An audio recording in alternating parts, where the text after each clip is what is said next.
प्रदेश के मुख्यमंत्री योगी आदित्यनाथ का एक पुराना बयान फिर से वायरल हो रहा है। सुनिए।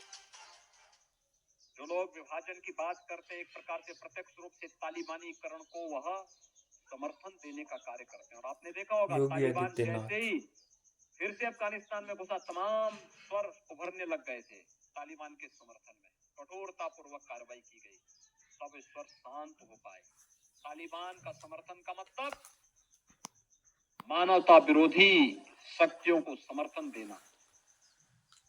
बुद्ध के शांति और मैत्री के संदेश को रोकने की साजिश का हिस्सा है तालिबान का समर्थन करना। महिलाओं और बच्चों के विरोधी तालिबान के कृत्यों का समर्थन करने का मतलब महिलाओं और आधी आबादी का अपमान करना, बच्चों का अपमान करना। लेकिन अब इसी बयान पर सवाल उठ रहे हैं और ये सवाल विपक्ष कर रहा है कि अगर योगी जी तालिबान के खिलाफ इतने कड़े थे तो फिर आमिर खान मुत्ताकी जैसे अफगान विदेश मंत्री को उत्तर प्रदेश में वीआईपी सुरक्षा और सम्मान क्यों दिया गया।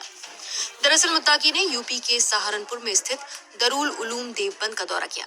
ये संस्थान भारत ही नहीं बल्कि दक्षिण एशिया में इस्लामी शिक्षा का एक महत्वपूर्ण केंद्र है। मुत्ताकी इस दौरे पर भारत के साथ अफगानिस्तान की राजनीतिक और कूटनीतिक बातचीत कर रहे हैं। खबर थी कि मुत्ताकी आगरा जाकर ताजमहल भी देखने वाले हैं।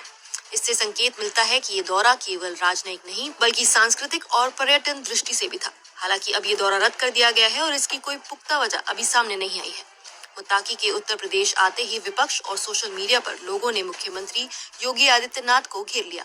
समाजवादी पार्टी के सांसद जिया उर रहमान बर्क ने कहा, जब तालिबान के मंत्री मुत्ताकी भारत आते हैं तो कोई विरोध नहीं करता, लेकिन जब हमने यही बात कही थी तब योगी जी ने कहा कि उन्हें शर्म आनी चाहिए और यूपी पुलिस ने एफआईआर दर्ज कर दी।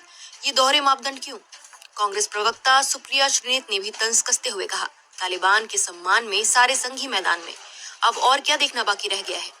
वहीं टीएमसी नेता सागरिका घोष ने लिखा, बीजेपी के शुभंकर योगी आदित्यनाथ ने एक बार कहा था कि भारत के मुसलमानों की मानसिकता तालिबानी है।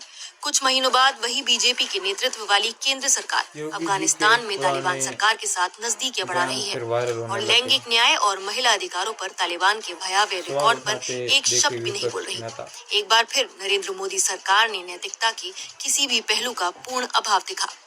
एक और यूजर ने एक्स पर लिखा, योगी ने कभी तालिबान के समर्थन में पोस्ट करने पर लोगों को गिरफ्तार किया था। आज उन्हीं योगी के उत्तर प्रदेश में एक तालिबानी नेता को सुरक्षा देनी पड़ रही है। योगी जी को अब भी मान लेना चाहिए कि समय कभी भी बदल सकता है। एक और यूजर ने लिखा, एक वक्त था जब योगी आदित्यनाथ ने तालिबान के समर्थन में पोस्ट करने पर लोगों को गिरफ्तार कर लिया था और अब वही योगी सरकार तालिबान के विदेश मंत्री को सुरक्षा मुहैया कर रही है।